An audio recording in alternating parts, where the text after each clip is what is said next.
doing a story on J.J. Weatherholt, and I'm interested in what has made him a great player. We talk a little bit about his work ethic in previous seasons, this season, and even during the time he was injured. Yeah, we knew JJ was going to be a good player from the time we first saw him at one of our camps down in West Virginia.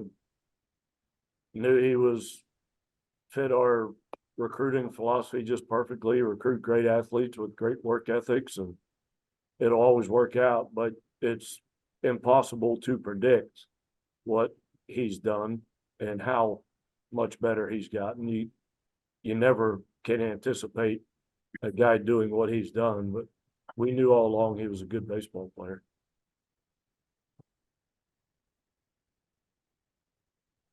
Coach, go ahead, I'm Jay. sorry. I'm sorry. I'll wait. Coach, more on what's coming. So I guess the first basic question for the tournament is how do you set up your rotation? We don't know yet. We're going to see how everybody feels at practice here today and line it up. You know, if I could sit here right now and really loved our chances of getting a bid to the postseason, then we'd set it up one way, but we don't know if we're fighting for our postseason lives here or not. That's just, we're in that situation where we just don't know. We like to think that we could get put in, but I've thought that before and it hasn't happened. So you just never know how it's going to shake out. Everybody's in the same boat in terms of the short time between your last regular season game and this tournament. Does that make it problematic a little bit to try to do the pitching with that, 3 days off?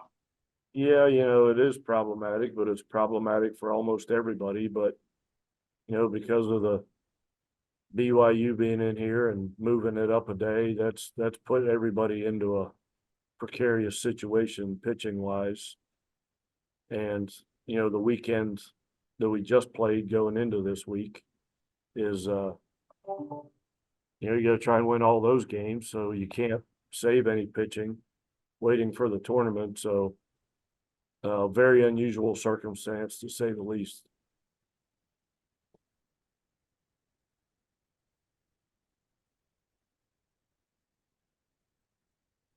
Does anyone else want to jump in? Are we just jumping in or do we need to wait? Go ahead. I got to get to practice. Okay. I'll jump in, Coach. JJ is a natural right-hander from what I read, but he bats left. Has he done any switch hitting at West Virginia? Is that in his future? And how's a guy able to do that and do it so well? No, and no. Will he ever hit right-handed? Well, he's a Mountaineer, and will probably never take another right-handed at bat the rest of his natural life if I were to be a gambling man. But I'm a guy that's always up for thinking outside the box, but that would just border on insanity in my old age to put JJ at the plate right-handed. Coach, you kind of mentioned this already about, unlike last year, you can't just rely on guaranteeing getting a bid. Maybe this is more reminiscent of even 2 seasons ago. You did talk about the rotation, but what is the message to the team? How will this maybe even change your strategy in the Big 12 tournament in terms of how much players play, depending on how games are going? Certainly right away on TCU. Do you even have a case to put your team in just on at large if need be to make sure you guys are in? Oh, I think we have an unbelievable case. But can you expand on that case? Like, what would be your case? I mean, went 19-11 in the Big 12 and finished in 4th place. So for them to not let us in would be a crime, really.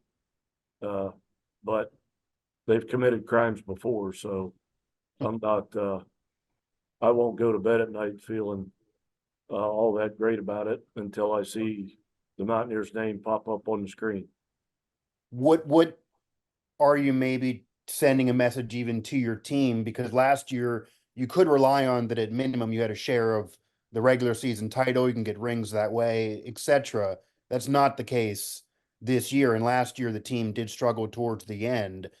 if that occurred again, maybe a crime is committed, No, that hasn't occurred again. We played a great weekend this past weekend. right?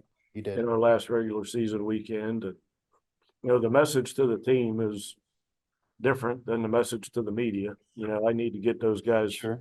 fired up to play baseball. I need to get you guys to put something pretty cool on the website. But the message to the team is that this time of the year, if you're going to do anything really cool, guys have to step up that haven't played much this year or haven't done much. And we definitely got that out of Luke Lyman on Saturday, come in and got the last out in a very precarious situation. And that guy's thrown 5 innings the whole season. So the message to the team is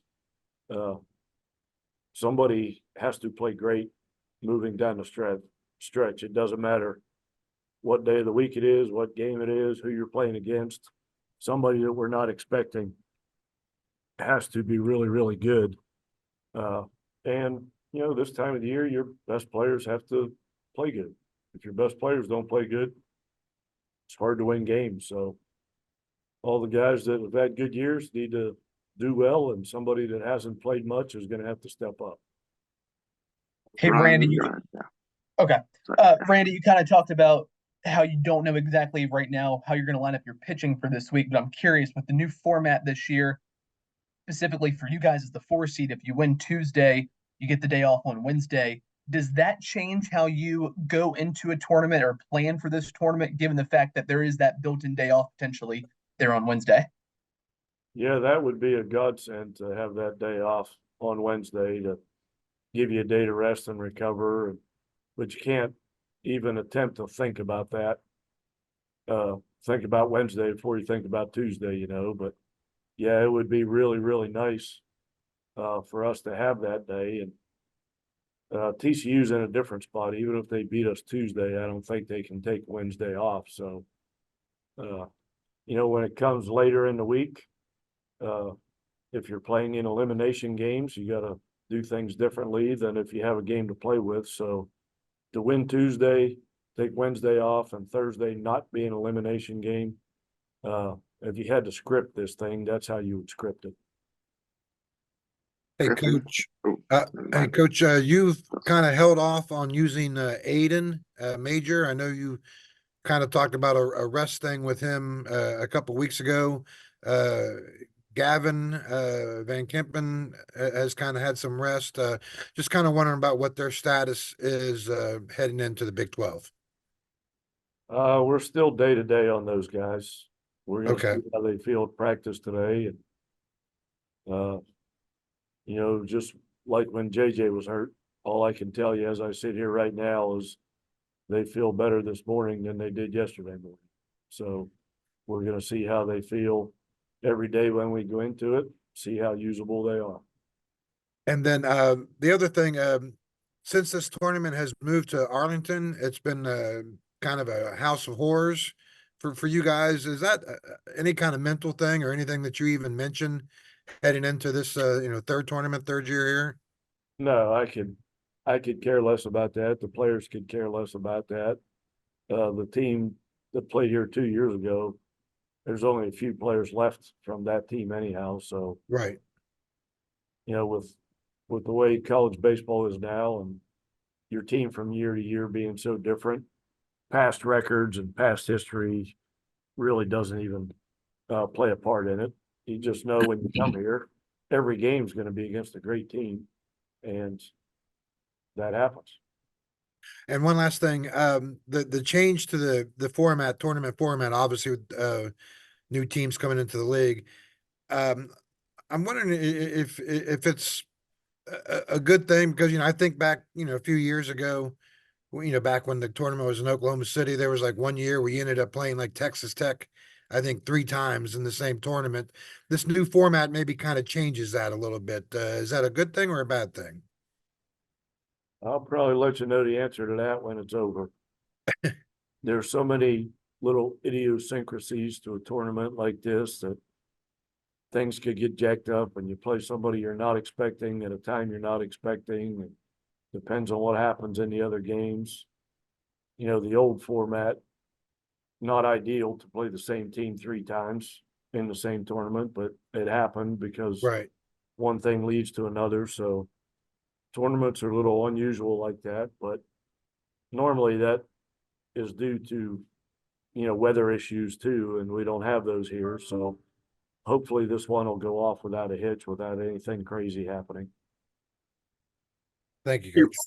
Hey, Randy, I have just a couple of questions about some pitchers here, and it kind of blends into what you've been saying about people coming out of nowhere. But Cooper and Switalski have been pretty strong for you down the stretch here, and Lyman's come a little bit out of nowhere, like you said, 5 appearances. I'm assuming different reasons for why Lyman wasn't available, but how have you how have you developed those guys over time so they're here at the end and they weren't forgotten about? They didn't fade. They weren't non-factors when you need factors.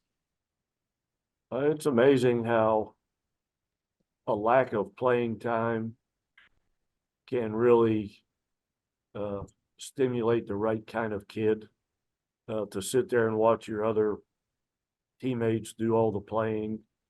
If you're the right kind of kid in the right kind of program, that'll motivate you to be really good when you get in there. And that's what the early season's all about, is giving a lot of guys playing time and getting as many guys in the games as you can in case that situation arises. Lyman's been injured off and on, so he would have thrown more this year than under normal circumstances, but it's nice to have him healthy right now. And as you know, Switalski was a weekend starter when the season started, then got moved to the bullpen, and I think that challenged him a little bit to be good again. And last couple times out, he's been pretty good. So, you know, this time of the year, all you do as a coach, you know how good your team is. All you do as a coach is try and motivate guys in different ways. And if you can motivate guys to play hard and be good, that's half the battle here. Griffin, if you want to ask a question. Coach, I think you guys are 14-7 in the Big 12 since JJ came back from the injury. What effect did he have? Not so much, you know, as a ball player, but it is just in the clubhouse and those kind of things to affect the team in a positive way when he returned. There's no doubt he's one of our team leaders, and his first game back when we played at Kansas, I think, was tells the whole story. You know, he batted leadoff, so he was the first hitter of the entire weekend, and in his first at bat after missing 25 games, he got a base hit up the middle. And I think collectively the whole team realized at that point that, okay, we got our guy back, and they all responded to him being back in the lineup. And I think everybody got a little bit better when that happened. Griffin, I got you now. Go ahead. Yeah, Randy, Bob Hertel. Would you possibly recap how the evolution came from the kind of team you had to the one you have now? It's a totally different kind of offensive team, and did that happen by happenstance, or was that planned? No, it's you know, you always try and coach the team you have, and we went into it. You know, we lost those 3 outfielders last year who all hit double-digit home runs and stole double-digit bases. And that was the big question mark going into the season, is who's going to play the outfield and can they do what last year's guys did? And they sure have. You know, this team has a whole different complexion. We started hitting some homers, other guys started hitting some homers, and all of a sudden it looks like that's the kind of team you have, that everybody's capable of hitting the ball out of the ballpark, which when that happens, then the last thing you want to do is make an out stealing the base. So we would steal more bases than we do if it wasn't for the fact that the guy at the plate could potentially hit the ball over the fence. So why make an out before that happens, you know? So we didn't go into the season thinking that we were just going to smash homers the whole year, but it looks like it's kind of gravitated a little bit that way. But it's you don't ever coach for a homer, you know. It's first inning on Saturday against TCU, we go, first two guys making out, Sam White gets hit by a pitch, and then Chumley hits a double and Hussey hits a double. So we can win games without homers, but it's nice to know that the guy at the plate can drive runs in regardless of where base runners are at. You mentioned you have to coach the team you have. You played 25 games without AJ and had to coach that team, yet you survived that. How important was that?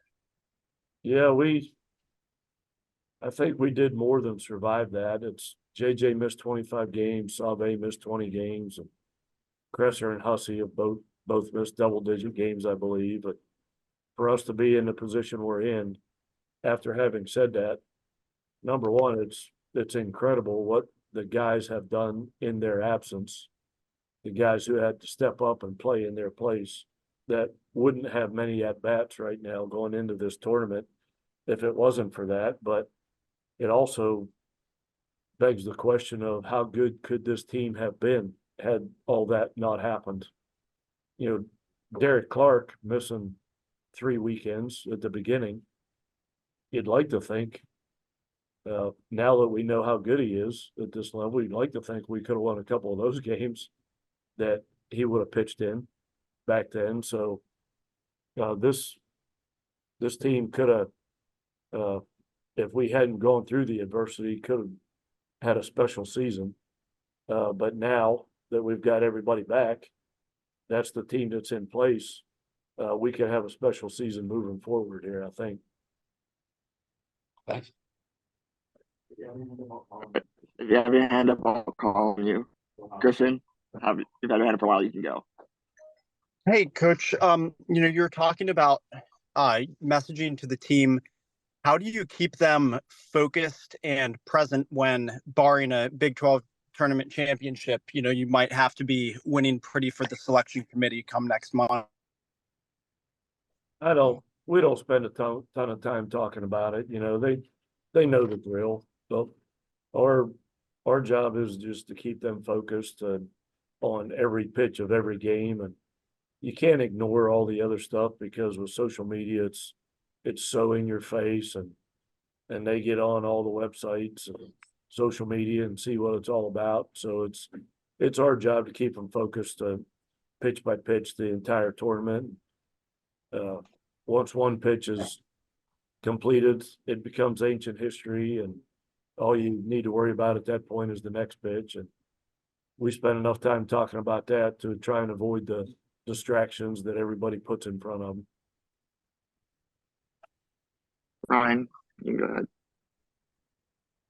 Coach, I got two for you if that's okay. The first is just on JJ. I mean, just here over the last week, maybe 2 weeks, it looks like he's swinging the bat a lot better than when he first came back. Are you seeing that as well? Does he just appear maybe a little bit healthier, more in the groove than he was, just say 4 weeks, 5 weeks ago? Yeah, I think so. It's just like a big leaguer in spring training. That's the purpose of spring training, is to give them 50 at bats before the season starts. And that's what JJ went through, his version of spring training. When he came back, his legs weren't under him, and he was just, getting a feel for the strike zone again. And yeah, I think you're right. It appears at this point that he's swinging the bat way better now than he was at first. It takes a little while to get timing and rhythm back and that type of thing. So, yeah, it's fortunately it appears that he's seeing the ball really well right now. And then my other question is, you've had teams make deep runs in this tournament before. Is there a common thread or a characteristic maybe of a team that allows that team to make a deep run in the tournament? And if so, do you feel you've got that type of characteristic with this year's club? Yeah, to win games, go deep in these tournaments, you have to get your best pitchers. If they throw complete games or go 8 innings, that's a savior to the rest of the games. Using 4 or 5 guys a game isn't ideal to go deep into these tournaments. So, you really want your starting pitching to save as many arms as they can. And when you get late into a tournament, you need to be able to smash the ball. And this team is capable of doing that.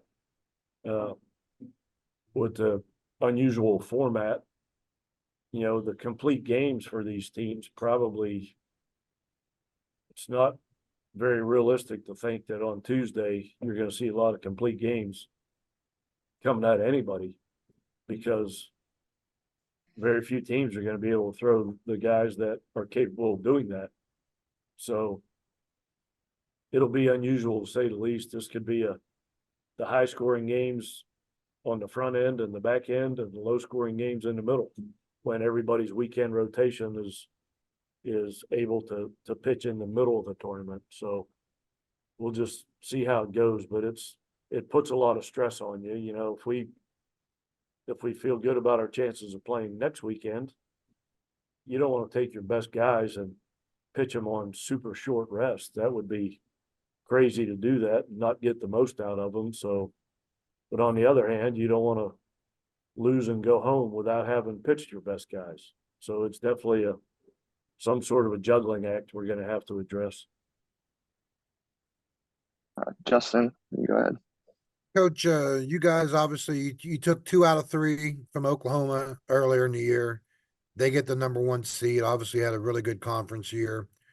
You just played TCU.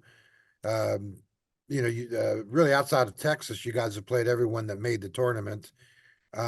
Would you be surprised if, whatever team ends up winning this tournament, even if it's like a TCU or a Texas Tech, would it be a shocker? There's not a team in here that can't win this thing. That's the beauty of playing in the Big 12, that literally anybody from the number 1 seed to the number 10 seed can win this tournament if they get hot at the right time, which everybody's capable of doing. So there's nothing in this tournament that would surprise me. The good thing about the tournament this year is, if you lose a game, everybody's RPI is in a pretty good spot. I think our lowest RPI team in the tournament is in, I don't know, maybe still in the 60s. Right. So a loss doesn't kill you as bad this year as it has in previous seasons.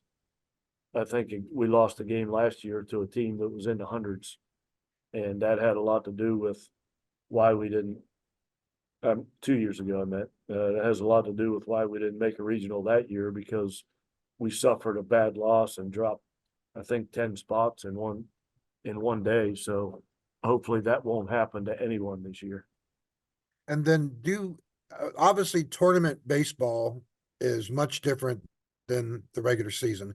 Do you enjoy coaching tournament baseball, or is it a pressure packed situation for the coaches? I enjoy it probably for different reasons than other coaches enjoy it.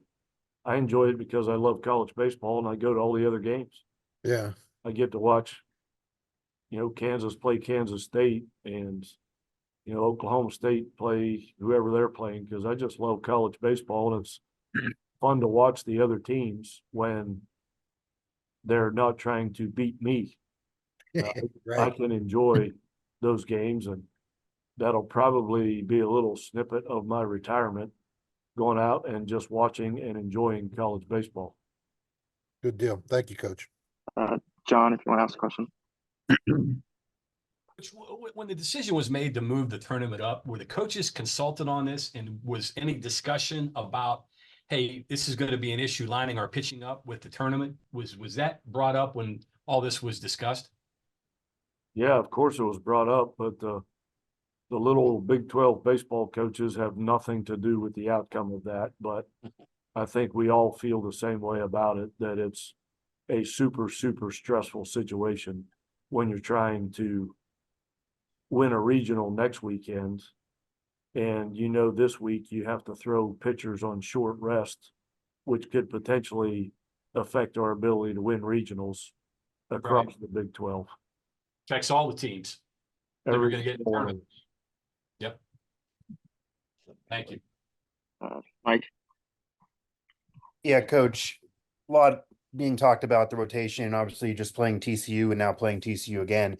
Any advantages or disadvantages of facing a team you just closed the series with that almost came back against you, then very hungry to get revenge and almost excited to be playing you right away as you start tournament play.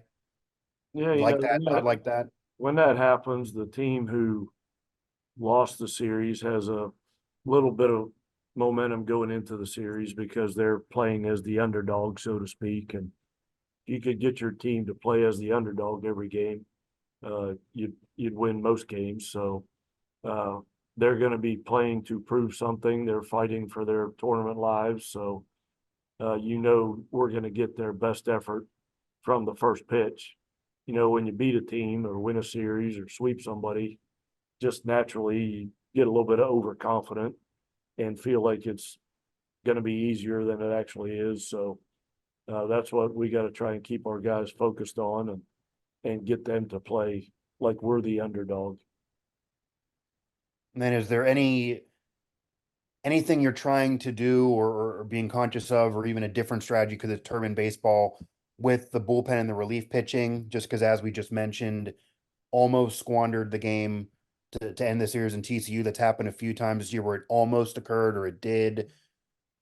That would be, one of the more painstaking ways to get eliminated or lose in a tournament or even in regional if you would end up squandering a game like that. Any way to avoid that, or is that just how the cookie's been crumbling for the bullpen this year?